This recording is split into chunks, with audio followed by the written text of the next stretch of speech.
Last section was preparing us to deal with similar polygons, and now here they are. So let's get to it. We have done a lot with congruent figures up till now. All of these pairs of shapes here are congruent. You should definitely know by now that congruent means they are the same size and same shape. But this section we will move on from congruent. Now we will deal with similar. Similar still means that they are the same shape, but the difference is that similar shapes are proportional instead of having to be exactly the same size. Here are some examples of pairs of shapes which are similar instead of congruent. Yes, even the smiley faces. They are all the same shape, they are just different sizes. Let's say you have two similar shapes like the two clouds below. Do you suppose it matters if you flip one of the shapes over and over and over? What about if you rotate it around? Does that affect whether or not the shapes are similar? Nope. Just like two congruent shapes, flipping or rotating them has no bearing whatsoever on whether they are similar or not. These clouds are still similar even though they are no longer oriented the same direction. While all of these have been lovely similar figures, we want to focus in on similar polygons now. They are the ones that are going to be most useful for geometry. Two polygons are similar polygons if corresponding angles are congruent and if the lengths of the corresponding sides are proportional. First, notice that just like congruent shapes, the corresponding angles are congruent. Similar figures are proportional sizes with the same shape, and it is the corresponding angles that are congruent, which is how you have something that is the same shape. So this first part is the easy one. Just show corresponding angles are congruent. It's the next step which is harder. We need to show that the corresponding sides are proportional. How do we do that? Well, we have to set up an extended proportion. For these shapes below, we need to show that this extended proportion is true. These are all of the corresponding sides. All of those fractions should reduce down to the same thing if these shapes really are similar. That is how you show corresponding sides are proportional. That is certainly a bit more of a pain than just showing they are congruent when we had congruent polygons. Now let's say that we did successfully show that these quadrilaterals were similar by showing all the corresponding angles were congruent and all of the corresponding sides were proportional. I certainly could write it out and say that quadrilateral cozy is similar to quadrilateral snug, but similar comes up quite a bit, especially this chapter. So we would really like to have a symbol for similar. This is that symbol. It's the little wavy guy on top of the equals in a congruent symbol. Technically, that's called a tilde. Get used to that symbol. It comes up quite a lot. Now I have these similar quadrilaterals. Since they are similar, we know their corresponding sides are proportional. Thus this extended proportion is true. But let's fill in some numbers for the first time. With these numbers filled in, my extended proportion becomes this. If you do a quick check, you will notice all of the fractions reduced down to 2/3. This ratio is known as the scale factor. The scale factor is usually very important with problems involving similarity. The scale factor tells us the relative sizes of two similar shapes. All of the corresponding sides will be in that ratio. Scale factor does not always go from small to big either. You could just as easily say the scale factor from snug to cozy is 3:2, which works just as well. Here I have two congruent shapes. Are they also similar? What do you think? Similar means proportional size and the same shape.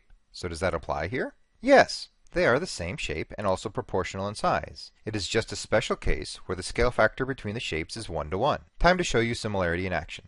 There are a lot of pieces to this question, so just be patient as I walk you through all of it. First, the shape on the right has been flipped and rotated. One of the key skills to solving this type of problem is being able to match up the corresponding pieces. Many students really struggle with doing the mental gymnastics needed to orient the shape properly in your head, which is absolutely fine. Don't feel bad if that sounds like you. You are absolutely not alone. Here's what I have found to be helpful for students like that.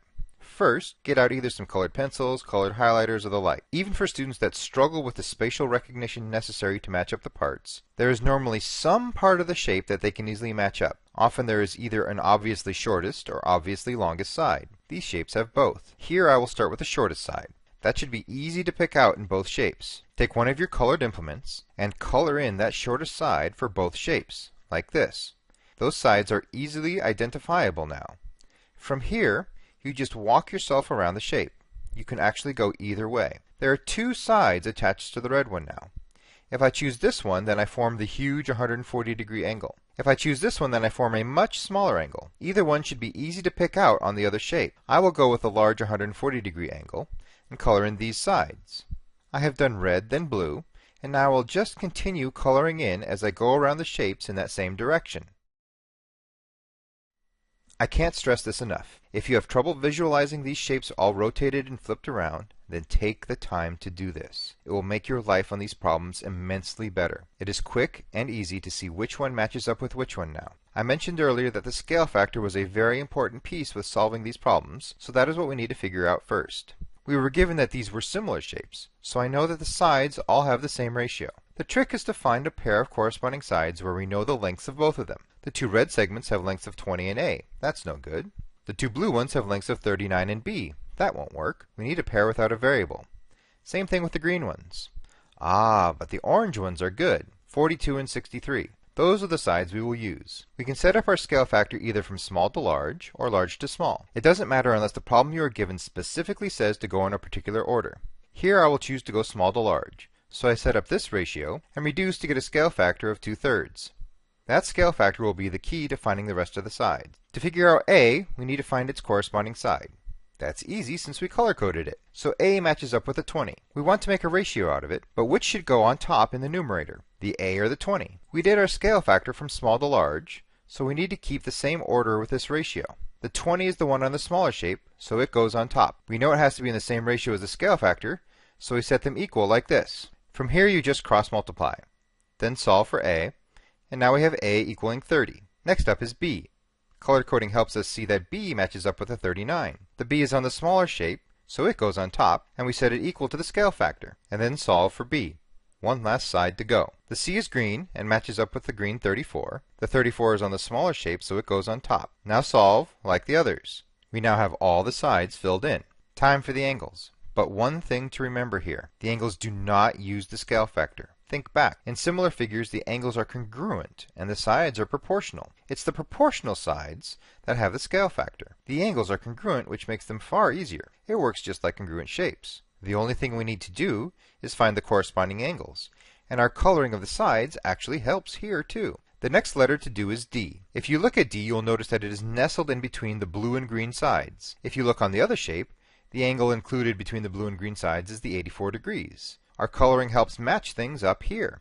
Very handy. So the D matches with the 84 degrees, and corresponding angles are congruent, so we simply set D equal to 84 degrees. For E, we know that a quadrilateral has 360 degrees. So we simply do this, and E turns out to be 60 degrees. Filling in F, G, and H all work the same. You just need to find their corresponding pieces in the smallest shape. F is in between the red and the yellow, so it matches with a 60 degrees that is also in between the red and the yellow. The G is in between the red and the blue, so it matches with 140 degrees, which is also in between the red and the blue. Which leaves our last one, H, which is in between the green and the yellow sides. So it must be 76 degrees. And we are done. That took a while, but you will get used to the process and will become pretty fast. First, color in the sides if you found that useful. Then find your scale factor, since that's the key to the sides. Then work from there.